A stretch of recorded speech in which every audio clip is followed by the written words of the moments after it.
नमस्कार. आपल्या आजच्या भयकथेचे नाव आहे कमला, रूम नंबर 9. आणि या कथेचे लेखक आहेत निमिष नवनीत सोनार. चला तर मग आपल्या भयकथेला सुरुवात करूया. आसावरी 6 महिन्यांची गर्भवती होती. आज कारने ऑफिसला जाताना तिच्या मनात कालच्या लाईफ वेलनेस सेमिनारचा विषय घोळत होता. त्यात एकाच गोष्टीवर वारंवार भर दिला गेला होता. तुमच्या बॉस, सहकारी, हाताखालचे कर्मचारी तसेच आपल्या नातेसंबंधात आणि प्रवासात भेटणाऱ्या अनोळखी व्यक्तींच्या चांगल्या गोष्टींचे योग्य ते कौतुक योग्य वेळेवर करायला विसरू नका. जमल्यास रोज एका अनोळखी व्यक्तीला छोटी मोठी मदत करा.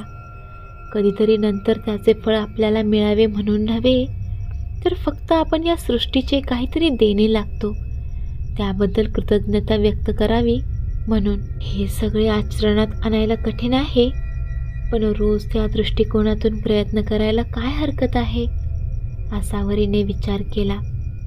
अजून काही दिवस ती काम करणार होती, मग सुट्टी घेणार होती. कधी शक्य झाल्यास तिचा नवरा तिला ऑफिसमध्ये सोडायला यायचा, तर कधी कार चालवायचा कंटाळा आल्यास ती प्रायव्हेट कॅब करून घरी जायची. आज ती स्वतःची कार घेऊन आली होती.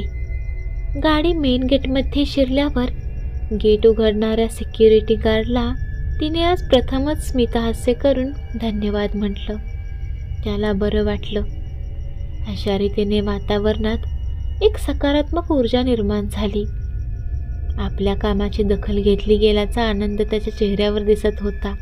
रात्री ऑफिसमधून निघायला आसावरीला जरा उशीरच झाला. 10 वाजले होते. ऑफिसच्या कामाचा आज खूप ताण आला होता. आजच्या मीटिंगमधल्या कस्टमरच्या खूप लवकर प्रॉडक्ट डिलिव्हरी करण्यासाठीच्या अवाजवी दबावाचा तिला आणि तिच्या टीमला खूप ताण आला होता. तिच्या डोक्यात सतत तेच विचार घोळत होते.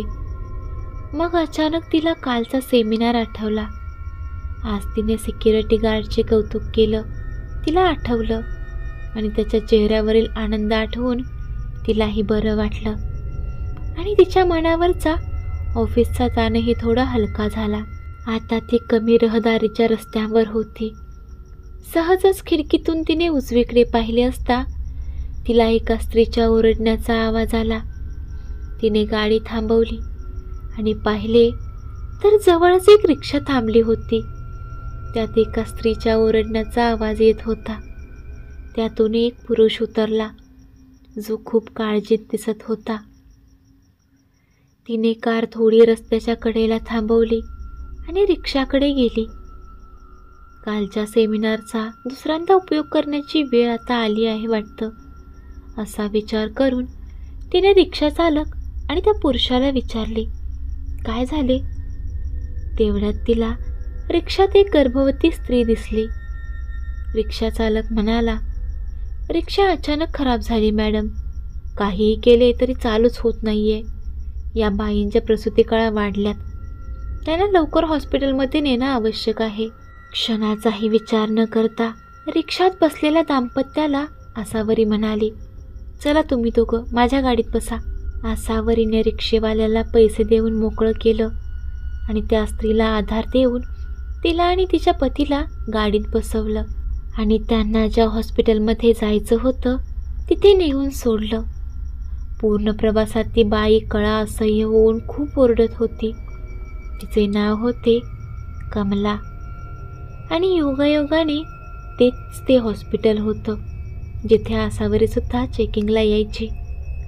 तेथील डॉक्टर म्हणाल्या, अगदी वेळेवर तुम्ही यांना आणलं तिथं, कारण यांची केस खूप गुंतागुंतीची होण्याची शक्यता होती. पण आता धोका नाही. आसावरीला मनापासून धन्यवाद देऊन त्या दाम्पत्याने तिला निरोप दिला. त्या शहरात त्या दोघांना कुणीही नव्हतं आणि वेळेआधी वेदना सुरू झाल्यानं अचानक ते दोघे कुणालाही बोलवू शकले नव्हते. म्हणून घाईघाईने रिक्षा करून चालले होते. पण रिक्षा खराब झाली. तथापि आसावरीच्या मदतीने त्यांना वेळेवर देवमाणूस भेटल्यासारखं झालं. हॉस्पिटलमध्ये कमलाला कळा असह्य होत होत्या. पुढे काय होईल माहीत नव्हतं. तिचा पती धीर देत होता. सगळं व्यवस्थित होईल असं सांगत होता.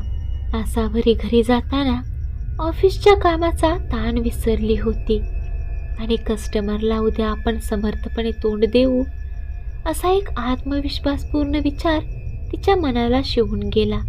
दुसऱ्या दिवशी सहजपणे तिने वेळ मिळाल्यानंतर पुन्हा त्या हॉस्पिटलमध्ये जाऊन चौकशी केली. तेव्हा तिला दिसले की त्या कालच्या बाईचा नवरा खूप रडत होता. तिने त्याला विचारल्यानंतर कळले की केस खूप गुंतागुंतीची झाल्याने ती स्त्री दगावली होती, पण बाळाला वाचवण्यात यश आले होते. तेथील डॉक्टर म्हणाले की जर आणखी उशीर झाला असता तर बाळ आणि बाळाची आई दोघांचेही प्राण गेले असते. आसावरीला ती घटना ऐकून खूपच वाईट वाटलं, पण कमीत कमी आपल्या मदतीमुळे बाळ तरी वाचलं याचा आनंद तिला होताच. मग ती परत जायला निघाली. कमला ॲडमिट होती. ती रूम हॉस्पिटलच्या 3ऱ्या मजल्यावर होती, रूम नंबर 9. त्या रूमचे एक वेगळं पण होतं. त्या रूमच्या बाहेर कॉरिडॉरमधल्या भिंतींवर दोन्ही बाजूनी विविध राशींची चिन्हे चितारली होती. एकूण 12 राशींचे 12 गोल आणि त्या राशींचे चिन्ह. रूममधून चौकशी करून बाहेर जाताना आसावरीला वाटलं की मीन राशीचे मासे जणू काही भिंतींवरून उडी मारून तलावात पोहायला जाण्यासाठी तडफडत होते, तर सिंह राशीचा सिंह जणू काही कॉरिडॉरमधल्या जाणाऱ्या येणाऱ्या लोकांवर झेप घेण्यासाठी टपून बसला आहे. आपल्या कल्पनेवरती मनाशीच हसली आणि तिथून निघून गेली. कमलाचा मृत्यू होताना तिने मनोमन एक तीव्र भावनांनी युक्त अशी चांगली शपथ घेतली होती. याची मात्र कुणालाच कल्पना नव्हती. भिंतीवरची राशीचिन्हे त्या शपथेनंतर सुखावल्याचे जाणवत होते. काही दिवसांनी कामाच्या रगाड्यात ही घटना आसावरी विसरली. दरम्यान त्या हॉस्पिटलमध्ये आणखी एक घटना घडली. एक गाडी हॉस्पिटल समोर येऊन थांबली. गाडीतून एक प्रसूती कळा येत असलेली स्त्री हॉस्पिटलमध्ये आली, जिचे नाव होते शांता. तिच्यासोबत एक वयस्कर स्त्री आणि 2 पुरुष होते. त्या स्त्रीला एका रूममध्ये ॲडमिट करण्यात आले, ज्या रूममध्ये पूर्वी कमला ॲडमिट होती, रूम नंबर 9. त्या रूमच्या थोडी पुढे जवळच लेबर रूम होती. 2 पुरुषातील एक जण आडोशाला जाऊन डॉक्टरांशी काहीतरी संशयास्पद बोलत होता. दरम्यान शांताला लेबर रूममध्ये नेण्यात आले आणि ते डॉक्टरसुद्धा थोड्या वेळाकरता लेबर रूममध्ये गेले. मग शांताच्या त्या रूम नंबर 9मध्ये आधीच येऊन बसलेली ती वयस्कर स्त्री आणि तो पुरुष बराच वेळ बोलत बसले, एकमेकांशी छतमीरपणाने हसले आणि ती वयस्कर स्त्री लेबर रूममध्ये निघून गेली.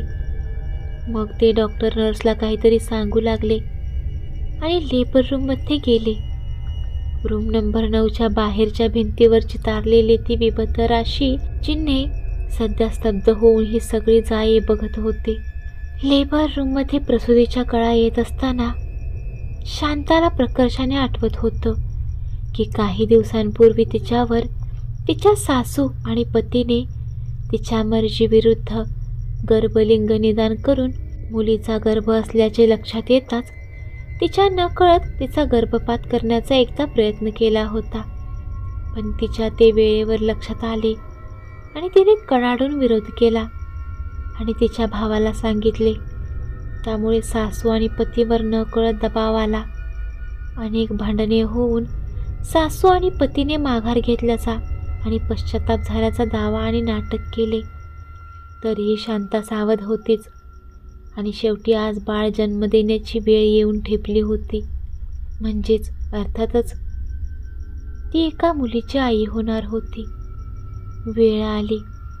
तिला अतिशय वेदना सुरू झाल्या आणि बाळही झाले. बाळ समोर डॉक्टरांच्या हातात तिला दिसले तेव्हा ते बिलकुल रडत नव्हते. अचानक नर्स म्हणाली, बाळ मृत जन्मले आहे. तशा अवस्थेत शांताने समोर बसलेल्या सासूकडे पाहिले. सासू चेहऱ्यावरचा आनंद लपवू शकत नसल्याने एक आनंदाची झाक शांताला तिच्या चेहऱ्यावर दिसली आणि आपला घात झाल्याचे तिच्या लक्षात आले. नर्ससुद्धा अर्थपूर्ण नजरेने सासूकडे बघत असल्याचे तिच्या लक्षात आले. डॉक्टरांशी संगनमत करून नक्की यांनी डाव साधला आहे. आधी पश्चाताप करायचे नाटक करून शेवटी त्यांनी जे करायचे तेच केले. शांताला हा धक्का सहन झाला नाही आणि या धक्क्याने ती तिथेच मृत पावली. मृत्यू होताना शांताने तीव्र भावनेने मनात एक भयंकर शपथ घेतली, ज्याची कुणालाच कल्पना नव्हती.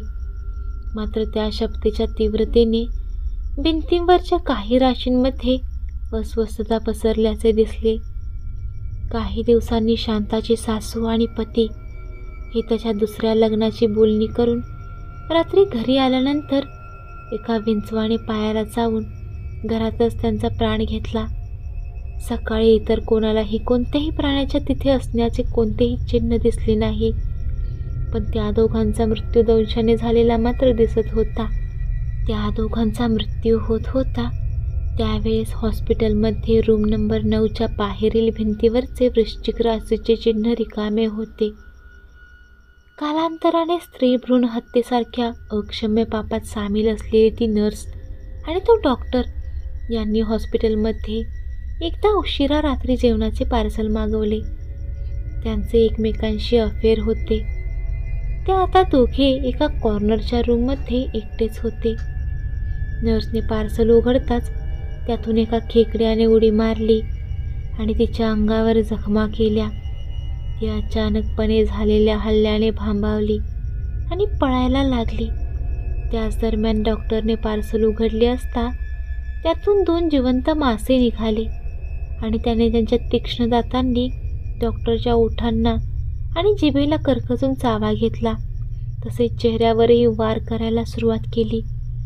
अचानक झालेल्या या अनपेक्षित प्रकारामुळे तोही इकडे तिकडे सैरावैरा पळू लागला. CCTV कॅमेऱ्यामध्ये मात्र दिसत होते की पार्सलमध्ये पोळी भाजी आणि भात बघितल्यावर अचानक डॉक्टर आणि नर्स घाबरले आणि जेवण टाकून पळाले. पळता पळता ते एवढे घाबरले होते की रूमच्या खिडकीच्या काचेतून दोघांनी उडी टाकली आणि खाली पडताच त्यांचा प्राण गेला. अकस्मात मृत्यूची नोंद झाली.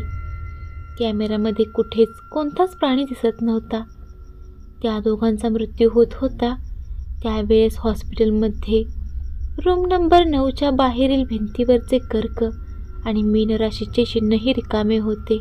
रूम नंबर 9 जवळचे कॉरिडॉर संपल्यानंतर कॉर्नरलाच एक मोठे डेस्क होते. तिथे रात्री 2-3 रात्रपाळीच्या नर्स समोरच्या कम्प्युटरजवळ झोपाळलेल्या अवस्थेत बसल्या होत्या. त्यांची नेमून दिलेली कामं करत होत्या. वरच्या बाजूला एक गोल टोपीच्या आकाराचे कव्हर असलेला एक लॅब होता. असे अनेक लॅब कॉरिडॉरच्या मध्यभागी थोड्या थोड्या अंतरावर लावलेले होते. त्या नर्सपैकी एकीचे लक्ष दूरवर भिंतीवर गेले तेव्हा तिला अस्पष्टसे जाणवले. ती बाजूच्या नर्सला म्हणाली सुद्धा, "अगं, तो तिथला खेकडा आणि मासे कुठे गेले? काही दिसतच नाहीत बघ." दुसरी नर्स भिंतीकडे न बघता कॉम्प्युटरवर काम करता करता तिची टर उडवत म्हणाली, "अगं बाई, झोपेच्या धुंदीत काहीही बोलू नकोस. असं कर, कॉफी मशीनमधून कॉफी आण. आपल्या दोघींसाठी पण. मस्त फ्रेश वाटेल." ती कॉफी आणायला गेली तेव्हा खेकडा आणि 2 मासे जागेवरच होते. "मला भास झाला वाटतं," असे म्हणून ती कॉफी आणायला मशीनकडे निघून गेली. आसावरी अनेकदा सोनोग्राफी करण्यासाठी हॉस्पिटलमध्ये यायची तेव्हा तिला तिच्या आजूबाजूला कोणीतरी असल्याचा भास व्हायचा. 1-2दा तिने नवऱ्याकडे बोलून दाखवले, पण त्याने समजूत काढून तिला धीर दिला आणि सारख्या बाळाच्या विचारांमुळे एखाद्या वेळेस असे होत असेल असेही सांगितले. ती सोनोग्राफी रूममधून निघून गेल्यानंतरही रूममध्ये कुणीही नसताना तिथे सोनोग्राफी मशीन आपोआप सुरू होऊन त्याची हालचाल व्हायची. एवढेच नाही तर इतर काही स्त्रियांच्या वेळेससुद्धा असे व्हायला लागले. पण ती हालचाल बारीक असल्याने CCTV 24 तास मॉनिटर करणाऱ्या गार्डच्या नजरेत आली नाही आणि तो दिवस उजाडला. आसावरीला प्रसव वेदना सुरू झाल्या नव्हत्या, पण दिलेल्या तारखेप्रमाणे ती दवाखान्यात आली तेव्हा फक्त 3ऱ्या मजल्यावरची रूम नंबर 9 रिकामी होती. त्यात तिला ॲडमिट केले गेले. आसावरीचा नवरा रमेश, मुलगी मिताली आणि सोबत आसावरीची बहीण, सासू, नणंद, आई सगळेच आले होते. रात्री 3 वाजता तिला वेदना सुरू झाल्या. तिला लेबर रूममध्ये नेण्याची लगबग सुरू झाली. इकडे त्या नर्स जिथे बसायच्या त्या कॉर्नरवरील डेस्कच्या वर, पण थोड्या अंतरावर पुढे जिथे लॅब होता त्याजवळ छतावर उलट्या लटकलेल्या 2 पांढऱ्या साडीतील केस मोकळे सोडलेल्या आणि भेसूर काळसर चेहरा असलेल्या 2 स्त्रिया एकमेकींशी तावातावाने भांडत होत्या. शांताचा आत्मा आसावरीला मारण्यासाठी रूम नंबर 9कडे त्वेषाने जात होता. छताला उलटे लटकून म्हणजे भिंतीवरून रूममध्ये शिरायचा बेत होता तिचा. पण दुसरी स्त्री म्हणजे कमलाचा आत्मा तिचा मार्ग रोखून धरत होता. सोड माझा मार्ग मूर्खबाई. मी गेल्या महिन्यात सोनोग्राफी मशीनच्या मदतीने एक गोष्ट शिकली. मला माहिती आहे आसावरीला मुलगा होणार आहे आणि ज्या कुणा स्त्रीला मुलगा होणार असेल तिला मी मारून टाकणार. माझी मुलगी मारली माझ्या पतीने आणि सासूने, डॉक्टरने आणि त्या नर्सने, म्हणून मी त्यांनाही मारलं.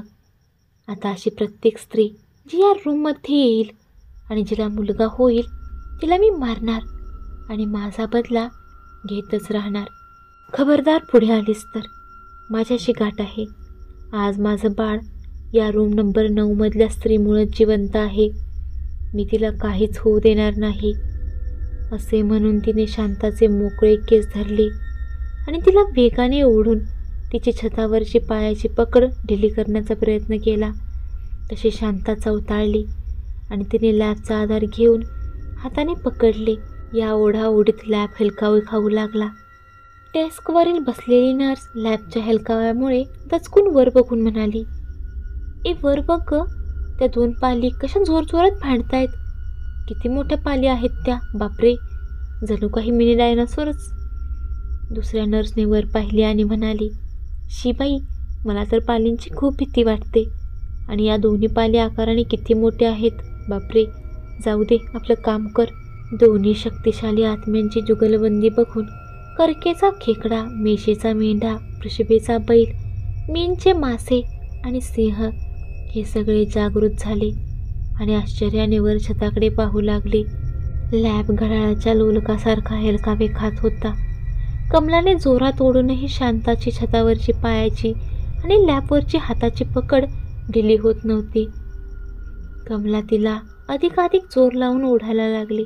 शांताला ओढून दूरवर असलेल्या खिडकीतून खाली फेकून द्यायचा तिचा बेत होता. शांता, शांत बैस. तुझ्यासोबत जे झालं ते झालं. तिची शिक्षा इतर कुणाला का देतेस?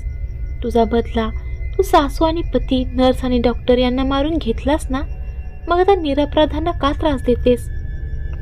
मी मृत्यूपूर्वी शपथ घेतली होती की रूम नंबर 9मधील ज्या कुणा स्त्रीला मुलगा होईल त्या स्त्रीला आणि तिच्या पोटातील मुलाला मी मारणार. आणि मृत्यूपूर्वी मनापासून घेतलेली शपथ ही खरी होतेच, कितीही अडथळे आले तरी. अगं अकलेची अर्धवट, तू जशी शपथ घेतलीस तशी मी सुद्धा शपथ घेतली आहे मृत्यूपूर्वीच. या आसावरीची आणि या रूम नंबर 9मधील प्रत्येक स्त्रीची प्रसूती सुखरूपच व्हायला हवी अशी. काहीही झालं तरी आता बघूया कुणाची शपथ जास्त शक्तिशाली आहे ते. शांता भेसूर हसू लागली. कानठळा बसवणारे मोठमोठे आवाज तोंडातून काढू लागली. डेस्कवरील नर्स म्हणाली, शिबाई, काय या पालीने उच्छाद मांडलाय? किती मोठ्याने चुकचुकते बघ ती पाल. अगदी कानठळ्या बसते. अगदी अभद्र आवाज आहे बघ. दुसऱ्या नर्सने पण कानावर हात ठेवले. शांता कमलावर कडाडली, आता बघच, तुला त्या समोरच्या विंचवाची ताकद दाखवते. तो माझ्या आज्ञेचा आहे.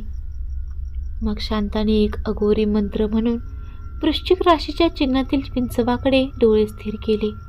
तसा विंचू हलू लागला. त्याचे मोठे जाड काळे पाय वळवळू लागले. तो चित्रातील सर्कलमधून निघून भिंतीवरून चालू लागला. मग छतावर उलटा चिटकून कमलाकडे येऊ लागला आणि त्याने कमलावर जोरात झेप घेतली. तशी कमला पटकन बाजूला पडली. तिची छतावरची पकड ढिली होऊन ती खाली पडता पडता वाचली. बाकी सगळ्यांना मात्र त्या छतावर 2 भांडणाऱ्या पालीशिवाय काहीच दिसत नव्हतं. इव्हाना सगळेजण आसावरीला घेऊन लेबर रूमकडे जायला निघाले होते. शांता छतावर उलटी लटकत त्या दिशेने जायला निघाली. कमला विंचूशी झगडत होती. विंचू खूपच चिवट होता. त्याच्या पायाची पकड अतिशय घट्ट होती. त्याला छतावरून ओढून काढून खाली भिरकावणे सोपे नव्हते. शेवटी कमलाने आपल्या शक्तीची परीक्षा घ्यायचे ठरवले. कमलाने एका विशिष्ट अघोरी संमोहन मंत्राचा जप केला आणि डोळे भिंतीवरच्या सिंहावर स्थिर केले. तिला नक्की माहिती नव्हते की या मंत्राचा उपयोग होईल की नाही ते, पण सिंह संमोहित होऊन तिच्या नजरेशी बांधला गेला आणि भिंतीवरून चालत उलटा लटकत आला.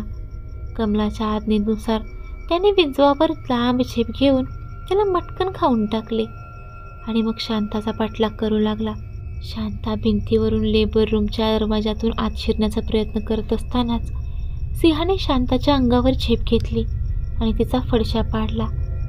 शांता आसावरीच्या पोटावर पालीच्या रूपात झेप घेणारच होती तेवढ्या सिंहाने डाव साधला होता. त्या सर्व प्रकारात CCTVमध्ये भांडणाऱ्या पाली व्यतिरिक्त काहीच रेकॉर्ड झाले नाही. विंचू आणि सिंह हे सुद्धा फक्त 2 वेगळे किडे म्हणून दिसत होते. आसावरीला जे काय चाललंय त्याची जराही कल्पना नव्हती, पण तिचे रक्षण आपोआप झाले होते. दुसऱ्या दिवशी भिंतीवर सगळे चिन्ह जसेच्या तसे होते. आसावरी आपल्या मुलाशी आणि मिताली आपल्या भावाशी आनंदाने त्या रूम नंबर 9मध्ये खेळत होती. रूमच्या छतावर उलटी लटकलेली पांढऱ्या साडीतील कमला हे दृश्य बघून आनंदाने रडत होती. ही कथा तुम्हाला कशी वाटली कमेंट करून सांगायला विसरू नका. व्हिडिओ आवडला तर व्हिडिओला लाईक करा आणि चॅनलला सबस्क्राईब करायलाही विसरू नका. भेटत राहू अशा छान छान भयकथांसोबत. तोपर्यंत धन्यवाद.